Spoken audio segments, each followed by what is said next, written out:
Nabi bilang, ana min ghairi dajjal wa akhwaf alaikum minad dajjal. Selain daripada dajjal, ada yang lebih saya takutkan, mengkhawatirkan lebih daripada dajjal. Siapa itu? Ulama usul. Itu zaman dulu ulama yang jahat. Oh, sekarang ilmunya kagak ada, dicek ilmunya kagak ada. Yang disebut ulama sama orang-orang, Fatihahnya berantakan. Hafal hadis 2 potong hadis, itu juga makhrajnya berantakan. Suruh baca kitab kagak becus. Jadi yang tersisa tinggal su-nya doang, ilmunya nggak ada. Kalau dulu ulama su masih ada ilmunya. Kalau sekarang ulama su ilmunya nggak ada, tinggal su-nya doang, tinggal jahatnya doang. Ulama su-nya ngajarin caci maki, musuhan, berantem, kafirin orang, bid'ahkan orang, syirikkan orang, ngajarnya sesat. Waliyadzubillah min dzalik.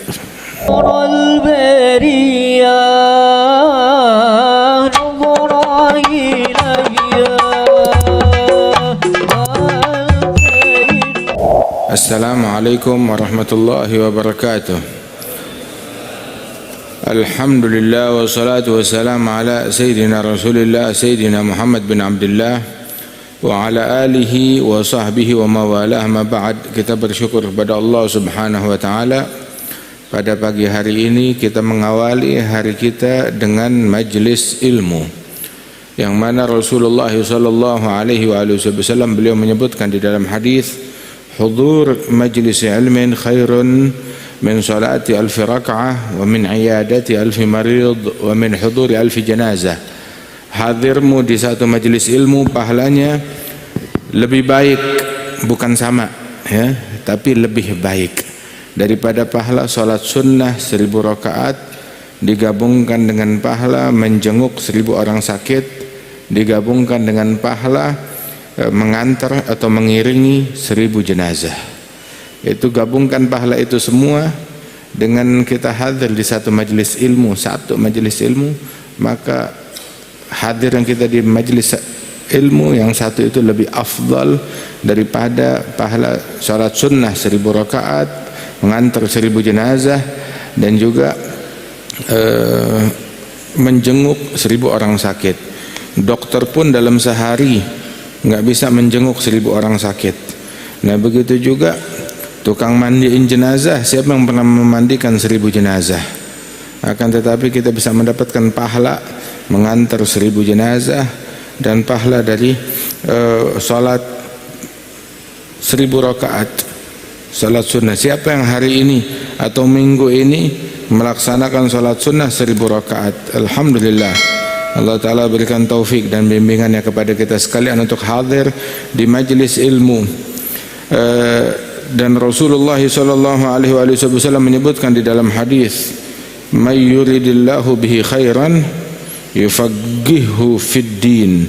Apabila Allah ingin memberikan kebaikan kepada hambanya, maka Allah akan berikan kepada hamba tersebut pemahaman di dalam agama.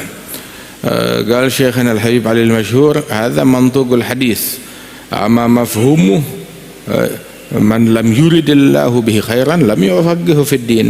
Apabila Allah tidak ingin memberikan kebaikan kepada hambanya, maka dibiarkan hamba tersebut tidak mengerti akan perkara agama. Waliyadzubillah min dzalik. Wa al-ilmu asna sa'iril a'mali wa huwa dalilul khairi wal ifdali. Ilmu adalah amalan yang paling afdal, dan ilmu tersebut adalah tanda kebaikan, tanda keberuntungan yang Allah Ta'ala berikan kepada hambanya. Al-ilm yulhamuhu as-su'ada wa yuhramuhu al-ashqiya. Allah mengilhamkan ilmu hanya kepada orang-orang yang beruntung. Adapun orang-orang yang sial dibiarkan di dalam kebodohan. Waliyadzubillah min dzalik. Tapi ilmu satu paket, bukan cuma sekedar labelnya doang, bukan cuma sekedar bungkusnya aja. Ada orang bilang, oh saya baru beli HP, apa? Cuma bungkusnya doang, atau cuma stikernya doang. Itu bukan HP. Tetapi HP ya berikut bendanya yang ada di dalamnya. Oh saya baru beli HP ini mahal. Begitu, mana HP-nya? Cuma screen pelapis screen cuma casingnya ada, begitu. Tapi harus ada isinya juga. Nah begitu juga ilmu satu paket. Nah, orang yang disebut alim, orang alim yang cuma yang disebut alim tapi cuma punya bungkusan atau kemasan ilmu, itu bukan ulama. Bukan ulama. Tetapi ilmu itu harus diamalkan. Itu intisari daripada ilmu. Ilmu dengan diamalkan, al-ilmu bil amali yazku wa bil ahwali wa laysa bil aqwali wa kathratil jidali. Al-ilmu khasyah kullu yu'raf bidzaka ahlu. Ilmu dengan pengamalan. Kalau enggak diamalkan, al-ilm yahtifu bil amal fa in ajabah wa illa irtahal. Ilmu mengajak pemiliknya untuk diamalkan. Amalkan saya, amalkan saya. Tapi kalau enggak diamalkan, maka irtahal, ilmu itu akan pergi meninggalkan orang tersebut. Yang tersisa hanya kemasannya. Yang tersisa hanya fisik atau gambaran atau kostum ilmu. Cuma kalimatnya, cuma kata-katanya, cuma hafalannya, tetapi keberkahannya dicabut, sirnya dicabut, nurnya dicabut. Kenapa disisakan? Untuk menjadi hujjah alaih, yang barang bukti, sebagai alat bukti yang memberatkan dia besok di hari kiamat di pengadilan Allah Subhanahu wa taala.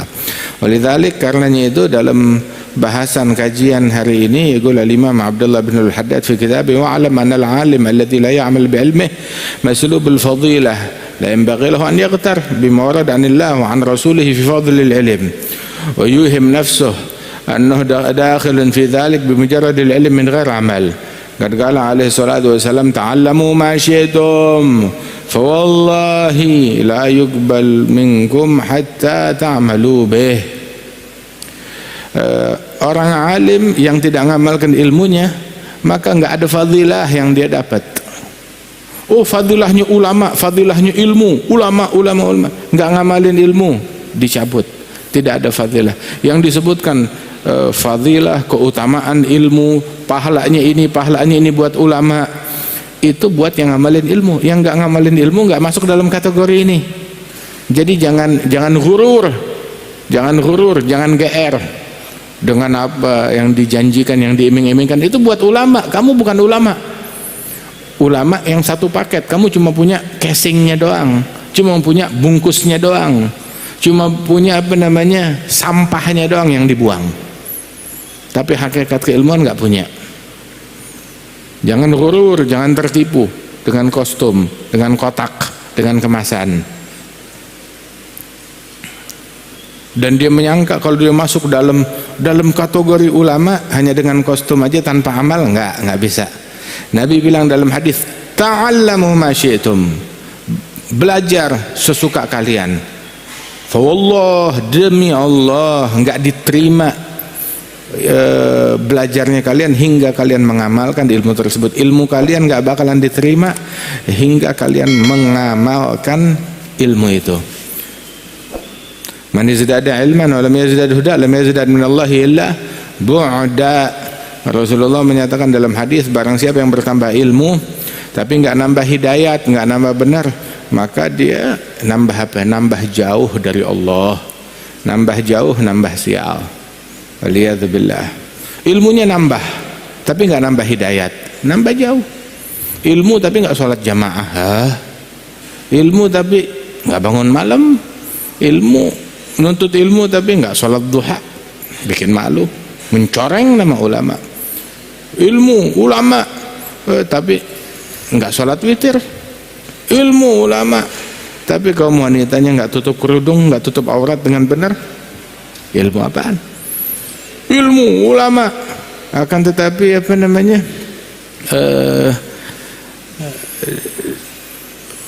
mencaci maki, memprovokasi, keluar kata-kata kotor dari mulutnya. Pakaian ulama, mulut preman. Itu bukan alim yang seperti itu. Yang nambah ilmu tapi nggak nambah benar, nggak nambah hidayat, nggak nambah taqwa, nggak nambah istiqamah, maka otomatis orang ini nambah jauh dari Allah, nambah sial, nambah terjerumus dalam api neraka. Waliyadzubillah. Ilmu itu punya kedudukan tinggi di sisi Allah, sebab itu mengandung manfaat yang luas bagi hamba-hamba Allah Subhanahu wa taala. Tapi kalau ilmu tersebut nggak membawa manfaat buat pemiliknya, apalagi dia mau ngasih manfaat kepada orang lain. Yang punya tuh ilmu nggak bisa ngambil manfaat, bagaimana dia bisa ngasih manfaat kepada orang lain apabila dia nggak bisa memetik manfaatnya? Faqidu syai' la yu'ti. Seseorang yang nggak memiliki sesuatu, bagaimana dia bisa memberikan daripada sesuatu tersebut? Dia tidak meraih keberkahan ilmu, bagaimana dia bisa berbagi berkah buat orang lain? Dia nggak mencapai sirnya ilmu, bagaimana dia bisa berbagi kepada orang lain? Nah, itu orang yang macam ini adalah orang yang paling dahsyat siksanya di hari kiamat. Ini yang pertama masuk neraka, dibakar di neraka adalah orang ulama macam begini. Tahu yang pertama dibakar di neraka? Ulama yang nggak ngamalin ilmunya. Awwal man tusa'ar bihimun nar. Ada 3 orang api neraka itu diperawanin dengan 3 orang ini. Api neraka itu yang pertama masuk neraka 3 jenis manusia, dan 3-tiganya itu adalah orang yang memiliki kostum dari amalan yang hebat. Yang pertama dia pakai kostum ulama, yang kedua kostum mujahid, jihad, yang ketiga kostum dermawan, tapi cuma kostum tanpa hakikat, tanpa nurnya. Didatangkan orang yang alim, yang katanya ulama tersebut, ditanya, apa yang kamu lakukan dengan ilmumu? Ya Rabb, ilmu yang kau berikan kepadaku saya pakai untuk dakwah, untuk mengajar di jalanmu. Maka Allah Ta'ala bilang, kadzabta, kamu dusta, kamu bohong. Tapi ilmu tersebut kamu pakai untuk cari keuntungan duniawi, untuk cari keuntungan duniawi. Tahu gak cari keuntungan duniawi itu bagaimana? Ilmunya dipakai buat nyari duit, buat nyari harta. Dan nyari ilmu dipakai buat dunia tuh, ilmu akhirat dijadikan dagangan buat dunia itu bukan cuma buat uang doang. Uang mah sebentaran habis, tapi juga buat tahta, buat jabatan. Wah, yang mau masuk surga coblos ini. Mau masuk surga pilih presiden yang itu, pilih partai yang ini. Begitu. Yang tidak mencoblos dia melanggar Al-Quran, dia bawain dalil. Yang tidak mencoblos partai ini di neraka. Jadi kayak apa namanya, mengembalikan manusia tuh. Dulu tuh di zaman kegelapan di Eropa, zaman kegelapan di Eropa, ada namanya tuh gereja memperdagangkan sukukul maghfirah. Apa namanya, dia bagikan apa, plakat ampunan, jualan sorga, jualan ampunan Tuhan. Ente mau ampunan yang harga berapa? Begitu. Oh, kasih piagam ampunan. Itu gereja memperdagangkan itu buat orang-orang kaya. Bikin dosa kecil ya udah begitu, nyumbang beberapa juta begitu, dapat, kamu diampunin dari dosa ini, dari dosa itu. Kejahatan apapun ada, tergantung harga. Nah, kita sekarang jangan sampai kita masuk dalam kebodohan yang kayak begitu lagi. Dengan ayo mau surga tingkat berapa? Coblos yang ini, pilih yang ini. Begitu, saya minta suara kamu. Wah, kata. Nah, ini ada orang yang pertama dibakar dalam api neraka, nah itu ulama yang dia gunakan ilmunya itu untuk dunia, untuk cari duit ataupun untuk cari tahta atau untuk cari suara. Terus yang kedua didatangkan ke hadapan Allah Ta'ala mujahid, orang yang berjihad. Bilang, bagaimana keadaanmu di dunia? Ya Rabb, aku berjihad di jalanmu hingga aku terbunuh di jalanmu. Dia bilang, kadzabta, kamu dusta. Tapi justru kamu pakai itu bukan untuk meninggikan kalimat Allah jihadmu, tetapi biar untuk pencitraan. Jihadnya untuk pencitraan. Itu dalam hadis bal litugal anak jari, untuk dibilang kamu pemberani wagad gilalak, dan sudah dikatakan demikian, maka diseret itu wajahnya yang diseret di tanah, dilempar ke neraka, ditarik kakinya, mukanya keseret di tanah, dilempar ke neraka, untuk pencitraan, biar dibilang pemberani, mujahid, pejuang, patriot, orang yang berjihad di jalan Allah. Berjihad di jalan Allah Ta'ala bukan buat ninggiin nafsu. Itu nggak disebut jihad. Bukan juga untuk meninggikan partai. Bukan juga untuk meninggikan calon yang dia usung. Jihad tapi yang ditinggikan calonnya. Itu bukan jihad.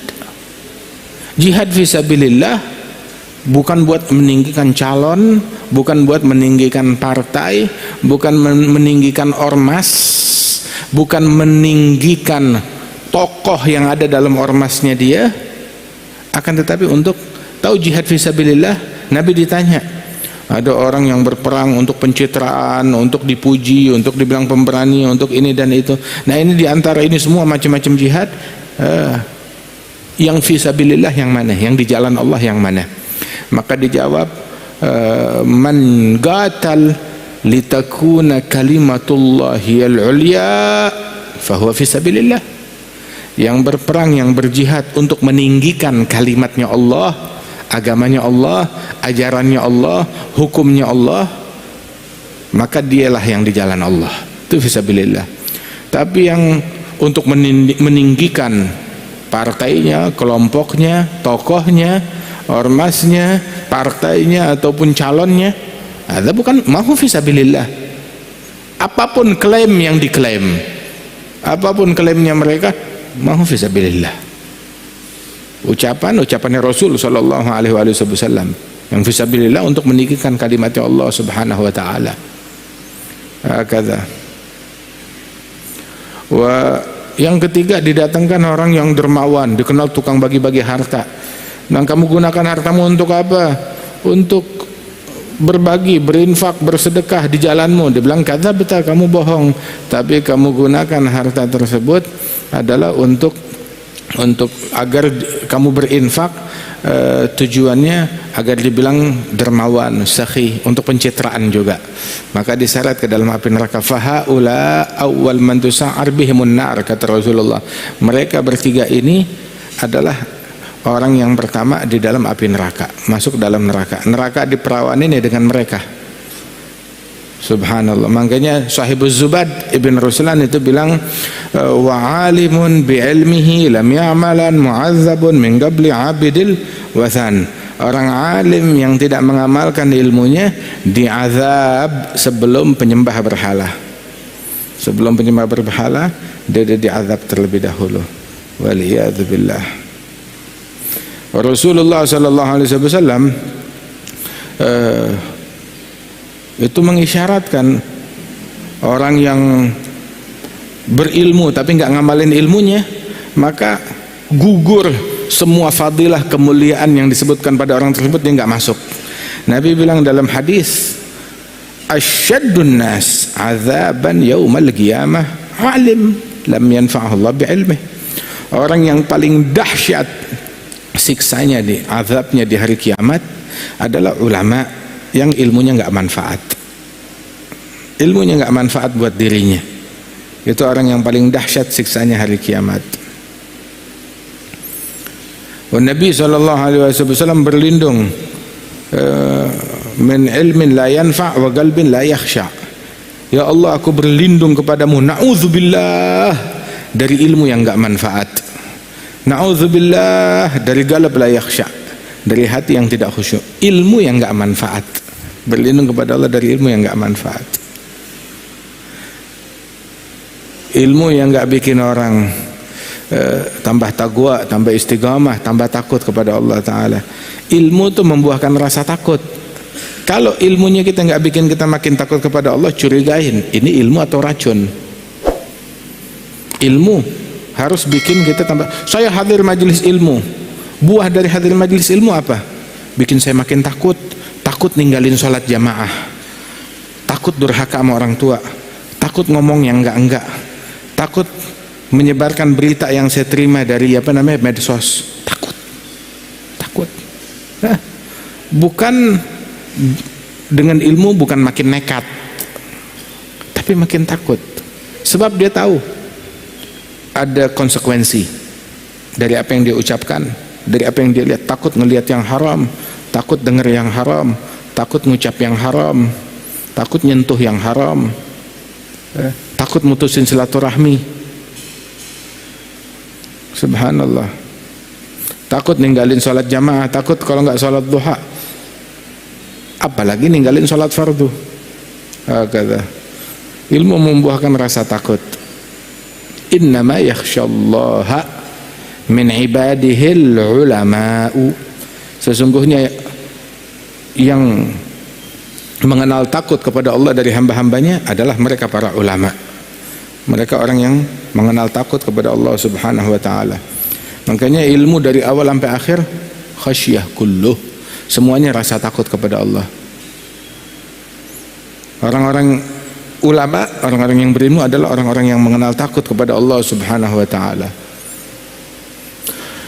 Dan orang alim, ulama yang enggak ngamalin ilmunya, maka dia enggak punya ilmu, tetapi punya bungkusan ilmu, punya kemasan ilmu.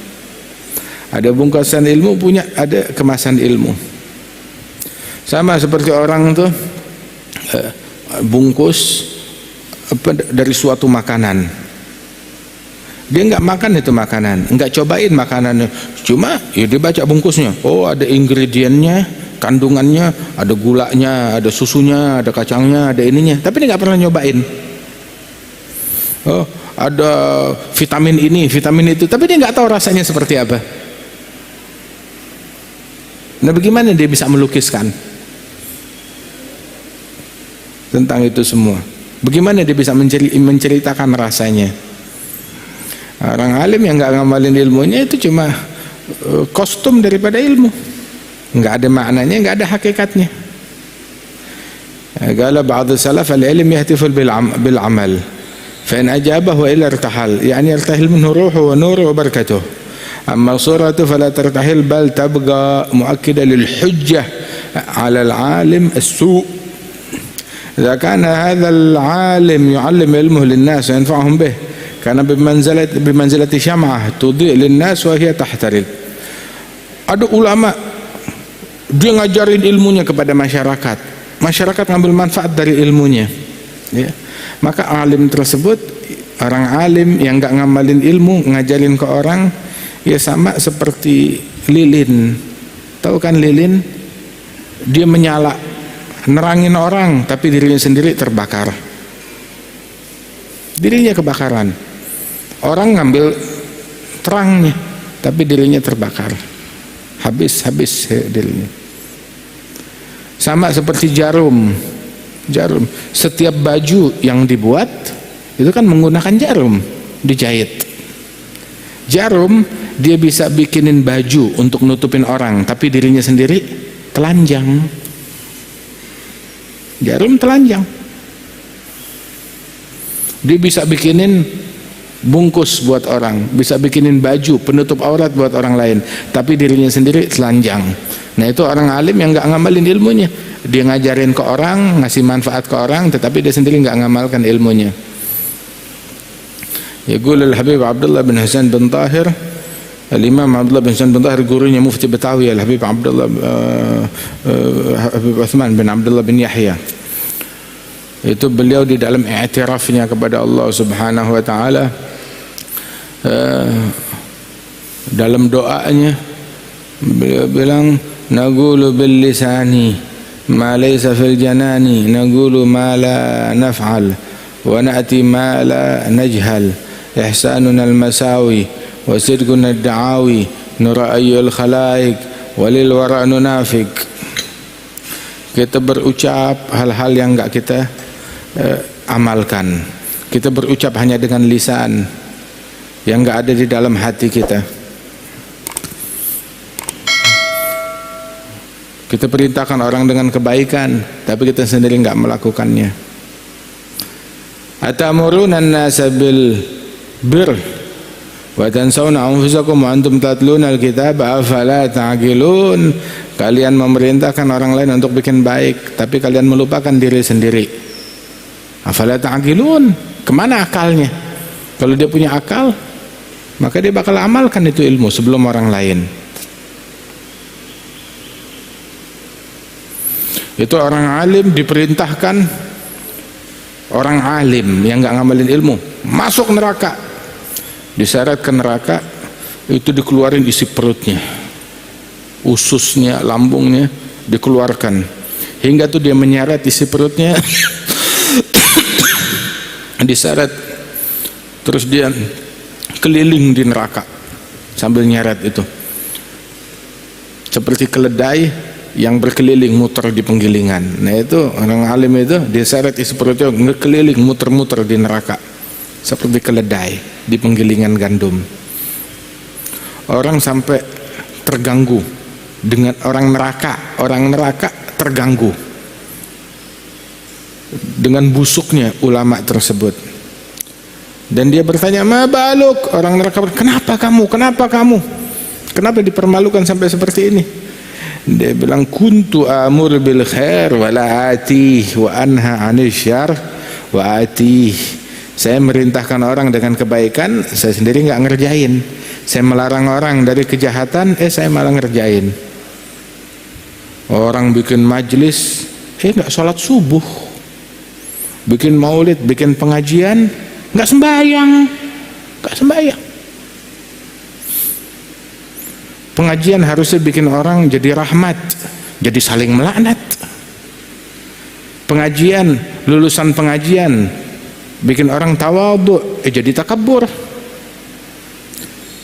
Pengajian harusnya mengeluarkan pribadi-pribadi seperti Nabi Adam yang berkata, Rabbana zalamna anfusana, ya Allah kami ngezalimin diri kami sendiri, kami orang zalim. Menelurkan pribadi-pribadi seperti Nabi Yunus, la ilaha illa anta subhanaka inni kuntu minadh zalimin. Mengeluarkan pribadi-pribadi yang seperti itu, tapi malah mengeluarkan pribadi yang seperti ana khairum minhu khalaqtani min nar khalaqtahu min tin. Aku lebih baik dari fulan, aku lebih baik dari kelompok ini, aku lebih baik dari partai ini, aku lebih baik daripada yang nyoblos ke sini, aku lebih baik daripada ini dan itu. Jadi ngasih label dan menamakan manusia dengan nama-nama binatang. Wah, ini kelompok ini, kelompok itu, dengan nama-nama yang buruk. Melabel manusia. Kamu dari pengajian atau apa? Pengajian masjid menelurkan pribadi dengan tawadhu seperti Nabi Adam, seperti Nabi Yunus, seperti Nabi Muhammad. Kok jadi ngeluarin iblis? Ini ucapan-ucapan iblis, otak-otak iblis, pemikiran-pemikiran iblis. Lu ngajinya di mana? Ilmunya Nabi atau ilmunya iblis yang dia baca? Waliyadzubillah min dzalik. Kok betulurnya iblis? Ana khairum minhu, aku lebih baik dari dia. Subhanallah, saya lebih baik dari presiden ini, saya lebih baik dari menteri ini, saya lebih baik dari pejabat ini. Loh. Saya enggak bilang, oh itu pejabat-pejabat orang mulia semuanya, enggak. Tetapi kita dituntut husnudzan, sangka baik, hatta kepada orang yang paling hina, yang paling rendah. Ada dulu tuh Al-Imam Abi Bakar Al-Adni, dia minta izin kepada ayahnya, ini sekitar 600 tahun yang lalu. Dia minta izin kepada ayahnya, Imam Abdullah Al-Idrus, saya mau dakwah. Bilang, kamu mau dakwah ke siapa? Bilang, kalau kamu mau dakwah, coba apakah kamu sesuai kriteria pendakwah yang layak, udah pantas atau belum? Saya mau tanya, bawakan saya satu orang yang lebih rendah dari kamu. Maka dia cari baik. Cari, kalau guru-guru saya semua lebih mulia dari saya, udah jelas. Tapi rekan, seperti saya rekan ustadz-ustadz yang semacam saya, akhirnya dia berpikir mereka lebih ikhlas dari saya.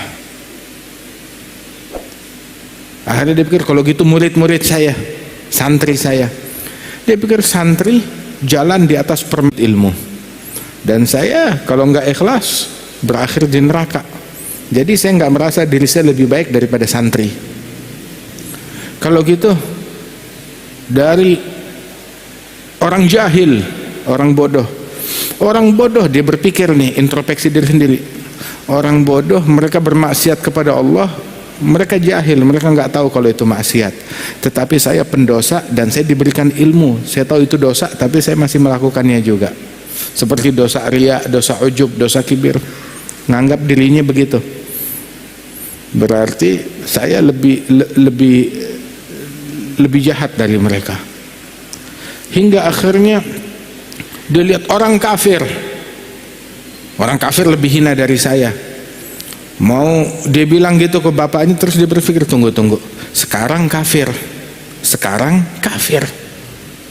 dan sekarang saya muslim, tapi nggak tahu akhir hayat mungkin yang kafir jadi masuk Islam, begitu, dan yang muslim bisa aja tahu-tahu berubah hatinya meninggal di luar Islam.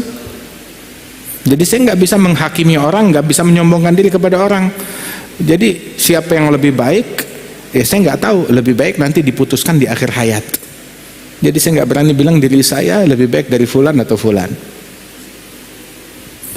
Hingga akhirnya dia pulang ke rumahnya dalam keadaan kecewa karena dia nggak menemukan apa yang diperintahkan oleh ayahnya, nggak menemukan orang yang lebih hina dari dia, tidak menemukan orang yang lebih hina yang derajatnya di bawah dia. Jadi semua orang di atas dia, dia orang yang paling hina. Itu menurut keyakinannya dia. Hingga akhirnya pas mau pulang, dia lihat ada seekor anjing udah mati, udah jadi bangkai, busuk. Orang deket-deket aja nggak mau. Anjing najis, najasa mughalladhah. Dia pikir mau ngambil tali, diikat, mau diseret ke depan ayahnya. Ini lebih hina dari saya. Tadinya mau pikir begitu, tapi setelah itu dia berpikir, tunggu dulu, besok hari kiamat semua dibangkit, termasuk hewan dan binatang, dan hewan semuanya dikembalikan kembali kepada tanah. Tapi anjing ini besok hari kiamat baliknya ke tanah, nggak ada anjing masuk neraka. Tapi saya yang tukang maksiat, saya nggak tahu saya masuk neraka atau lolos dari api neraka. Jadi untuk saat ini saya tidak bisa mengklaim diri saya lebih baik dari anjing. Itu ulama dulu kayak begitu, nggak nganggap dirinya lebih mulia bukan dari anjing, dari bangkai anjing yang udah busuk. Nggak menganggap dirinya lebih mulia dari bangkai anjing yang udah busuk. Bagaimana dia bilang saya lebih baik daripada pejabat ini, daripada pemimpin ini, daripada fulan lah. Ulama yang kita kenal kayak begitu. Subhanallah. Jadi harusnya ilmu kita tuh membuahkan tawadhu', bukan membuahkan takabur. Kalau membuahkan takabur, ilmu apa yang kita tuntut? Siapa yang nyampein? Siapa pengajarnya? Itu adalah sebuah kegagalan, sebuah penyakit. Bukan ilmu, itu namanya racun. Orang alim yang nggak ngamalin ilmunya rugi, sial.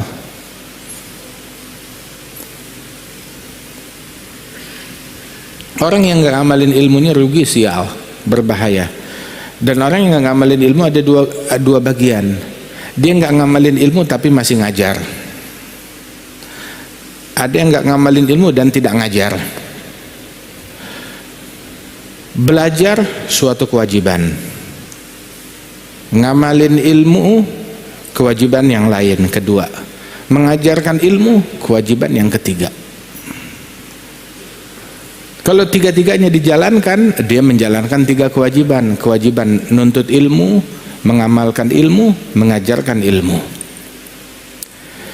Kalau dia cuma nuntut ilmu tapi nggak ngamalin ilmu, nggak ngajarin ilmu, berarti dia cuma menjalankan satu kewajiban, meninggalkan dua kewajiban yang lain. Ya, kita mesti fair, ya. Atau dia cuma belajar ilmu, ngajarin orang, tapi dia sendiri nggak ngamalin. Dia melaksanakan dua kewajiban, ninggalin kewajiban ngamalin ilmu. Atau dia menjalankan kewajiban belajar, kemudian ngamalin ilmu, tapi nggak ngajar kepada orang lain. Dia juga ninggalin kewajiban yang lain. Atau dia tinggalkan tiga-tiganya, maka dia meninggalkan tiga kewajiban. Makanya dibilang orang alim yang nggak ngamalin ilmunya, walaupun dia ngajar, rugi, sial, berbahaya, tapi masih lebih mendingan dibandingkan orang alim udah nggak ngamalin ilmu, kagak ngajar juga, tapi asal ngajarnya bener, bukan ngajarin orang caci maki. Orang dulu hatta ulama dunianya ngajarin orang jangan caci maki, sholat yang benar, puasa yang benar. Masih ada benernya dikit ulama su'nya. Tapi orang sekarang ulama su'nya ngajarin caci maki, musuhan, berantem, kafirin orang, bid'ahkan orang, syirikkan orang, ngajarnya sesat. Waliyadzubillah min dzalik. Itu dalam hadis, yu'maru bi aqwa min hamalatil Qur'an ila an-nar qabla abadatil awthan fayaqulun yubda'u bina qabla abadatil asnam qallahum na'am laisa man ya'lam kaman la ya'lam. Itu diperintahkan, kata Rasulullah, orang ahli Quran diseret ke neraka sebelum penyembah berhala. Mereka menjerit, kok kita duluan yang dimasukin ke neraka sebelum penyembah berhala? Iya deh, dimasukin neraka kita terima, kita nggak ngamalin ilmu kita, tapi kok kita duluan sebelum penyembah berhala? Maka dikatakan kepada mereka, iya kalian dulu, sebab kalian tahu, punya ilmu. Orang yang punya ilmu ya tidak seperti orang yang tidak berilmu. Mereka penyembah berhala nggak berilmu, dakwah nggak sampai kepada mereka. Tapi kalian punya ilmu, tapi masih tetap bikin kurang ajar, bikin dosa. Begitu. Sama ketika ditilang sama polisi, oh saya nggak lihat, saya nggak tahu kalau di situ ada lampu merah, main terobos aja, saya nggak tahu. Sama orang yang nerobos lampu merah, lihat lampu merah, lihat, tahu kan ada lampu, tahu. Saat kamu jalan lampunya merah apa hijau? Merah. Terus kamu terobos? Iya, saya terobos. Nah ini kan kurang ajar namanya. Begitu. Padahal udah ada rambunya, dia lihat rambunya, tapi masih diterobos juga. Dia punya ilmu, akan tetapi makin kurang ajar. Waliyadzubillah min dzalik. Mudah-mudahan Allah Ta'ala jauhkan kita dari bala, dari musibah, dari bencana.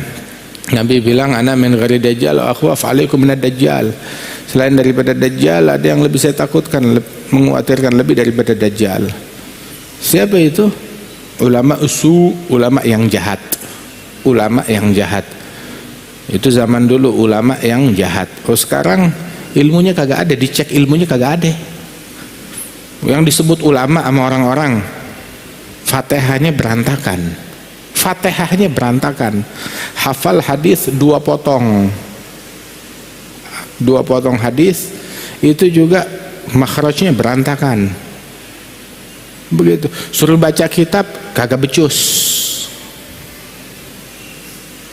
Itu dia. Jadi yang tersisa tinggal su'nya doang. Ilmunya nggak ada, tinggal su'nya doang. Kalau dulu ulama su' masih ada ilmunya. Kalau sekarang ulama su' ilmunya nggak ada, tinggal su'nya doang, tinggal jahatnya doang. Waliyadzubillah min dzalik. Ada ulama su' yang ngajak kepada kejahatan, yang ngebukakan buat awam pintu takwil, pintu ini, tipu daya. Itu bukan khalifahnya Rasulullah, itu khalifahnya syaitan yang kayak begitu. penerusnya syaitan, dalam fitnah, dalam kesesatan, dalam jurumusin orang. Waliyadzubillah. Allah yahfazna insyaallah, dijauhkan kita dari itu semuanya. Allahu alam. Mungkin ada pertanyaan sebelum kita tutup majelis kita? Satu atau dua pertanyaan silahkan. Assalamualaikum Habib. Alhamdulillah, memang masalah kajian ini cukup berat Pak Habib, sebab masalah hati ya, masalah ini kebersihan jiwa ya.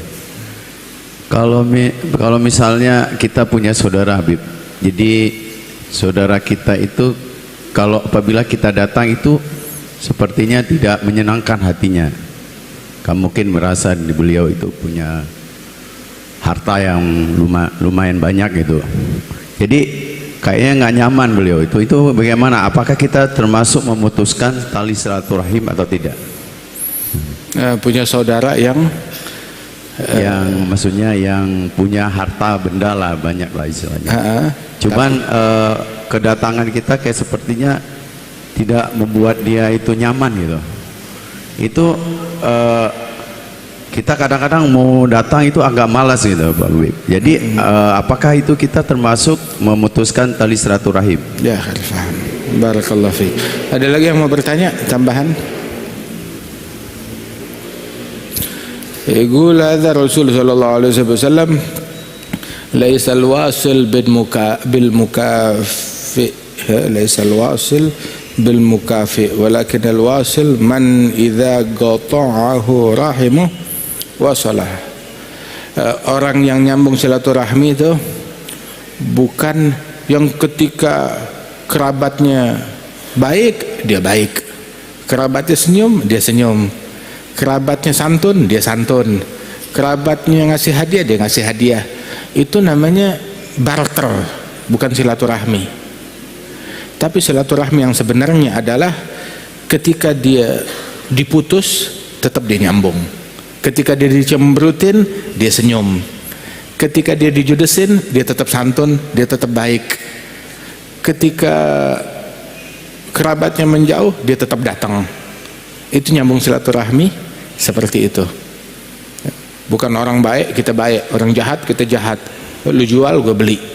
Nah itu bukan silaturahmi. Silaturahmi itu perjuangan. Makanya disebutkan sedekah yang paling afdal adalah ala zi rahimin kasyih. Sedekah yang paling afdal ketika diberikan kepada kerabat yang judes, kepada family yang judes. Kenapa? Sebab pahalanya dua, pahala sedekah dan pahala silaturahmi, dan juga ngekang hawa nafsu di situ. Ada satu orang kata, ya Rasulullah, saya punya saudara, dia mutusin saya padahal saya tetap nyambung. Saya kasih dia tetap aja nggak tahu terima kasih. Saya datang dia nggak mau datang. Saya santun dia kurang ajar. Tapi tetap saya bikin baik kepada dia. Dalam makna kalimat. Maka Nabi bilang senantiasa Allah membela engkau selama kamu dengan sifat ini. Nah kita sekarang nyambung silaturahmi buat itu manusia atau buat Allah? Ya kalau buat Allah, bismillah, terima pahala silaturahmi besar ya, karena tantangannya seperti ini. Karena yang penting ketika kita silaturahmi niat kita tulus kepada Allah, jangan ngelirik kepada hartanya orang atau tahtanya orang begitu. Jangan peduli dengan itu semuanya. Jangan peduli dengan itu semuanya. Jangan berharap. Ada katanya satu sahabat bilang, ya Rasulullah, dullani ala amalin idza amiltuhu ahabbanillah wa ahabbanin nas. Tunjukkan kepada saya, ajarkan saya suatu amalan, kalau saya lakukan Allah cinta kepada saya, manusia juga cinta kepada saya. Maka Nabi bilang, izhad fid dunya, zuhud di dunia, maka Allah cinta kepada kamu. Dan zuhud dari apa yang ada di tangan orang. Jangan ngelirik, jangan berharap kepada apa yang di tangan orang, niscaya orang bakal cinta kepada kamu.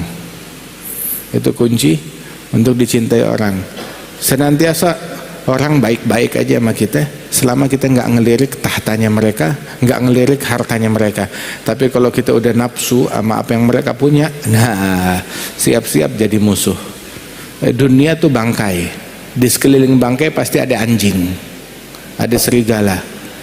Kalau kita ngulurkan tangan kita ke bangkai tersebut, siap-siap digonggong, siap-siap digigit, siap-siap kena rabies, siap-siap kena najis. Kalaupun kita menang, yang menang udah babak belur, dan pemenangnya pialanya dapatnya bangkai. Tapi kalau kita nggak dekat, kita nggak lirik, kita nggak raih, kita nggak ikut berebut, maka tuh anjing nggak bakalan menggonggong, nggak bakalan menggigit, nggak bakal ganggu kita. Nah, kita keluar dari semua persaingan yang orang-orang berebut kekuasaan, berebut tahta. Yang mau tahta lu ambil, makan buat lo. Yang mau harta makan ambil buat lo. Kita nggak kepengen hartanya orang, nggak kepengen tahtanya orang. Kita nggak cari musuh dengan siapapun juga. Dan kita berada di dalam magam balaghanillah, menyampaikan dari Allah, dari Rasulullah. Kita nggak menyembunyikan apapun. Kita nggak menyembunyikan apapun. Jangan sampaikan, jangan ngelarang kita caci maki. Ya caci maki memang melanggar syariat, tapi sekarang itu dibutuhkan untuk misi kita sekarang. Kalau kita nggak caci maki, bagaimana Islam bisa menang? Kalau kita nggak berbohong, ya bagaimana Islam bisa menang? Kita kalau mau menang harus berbohong, harus caci maki, harus provokasi. Begitu, harus ganggu orang, harus takabur, harus sombong. Ini semuanya demi Islam, agar agama menang. Begitu. Jadi kalau mau Islam mau menang, kita harus pakai cara setan. Kalau pakai caranya Nabi, kita kalah. Nabi lu siapa? Setan nabinya atau Nabi Muhammad? Yang nabinya Nabi Muhammad pakai cara Nabi Muhammad. Kalau yang nabinya iblis pakai cara iblis. Wal iyadzubillah min dzalik. Nah, kata ini omongan begini nggak ngebela agama, nggak ngebela agama. Terus yang begini dibilang pro Islam, tapi jangan pakai cara Islam. Kalau pakai cara Islam kita kalah, pakai cara iblis baru kita menang. Waliyadzubillah min dzalik. Nabi dalam jihadnya nggak pakai cara iblis,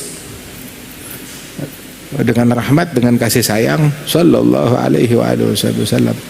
Ya Allah bitaufik hatta nufik insyaallah. Mudah-mudahan kita dijaga dari fitnah, dari keburukan, dari hal-hal yang mengatasnamakan agama, yang mengatasnamakan ulama.